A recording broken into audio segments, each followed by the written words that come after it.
গ্রামে ৩০ বছর ধরে কোনো পুরুষের প্রবেশ নেই, তবুও সেই গ্রামে নারীরা গর্ভবতী হয়ে পড়েছেন, দিব্যি বংশবিস্তার করে যাচ্ছেন। ইসলাম বলেছে মহান আল্লাহ তাআলা শুধু মা মরিয়ম আলাইসাল্লামকে পুরুষবিহীন সন্তান দান করেছিলেন। তাহলে এই গ্রামে পুরুষবিহীন সন্তান জন্মদান এটি কিভাবে সম্ভব? নাকি এর পেছনে রয়েছে অন্য কোনো কারণ?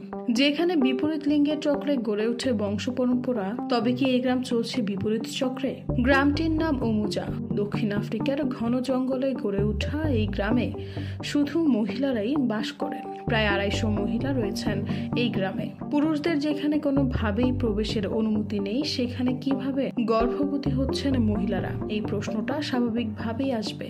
না, এটা কোনো জাদু নয়। পুরুষের প্রবেশ নিষিদ্ধ হলেও রাতের বেলায় বহু পুরুষ চুপিসারে এই গ্রামে ঢোকেন। মহিলারা তাদের মধ্য থেকে নিজেদের পছন্দের মানুষের সঙ্গে শারীরিক সম্পর্ক তৈরি করেন।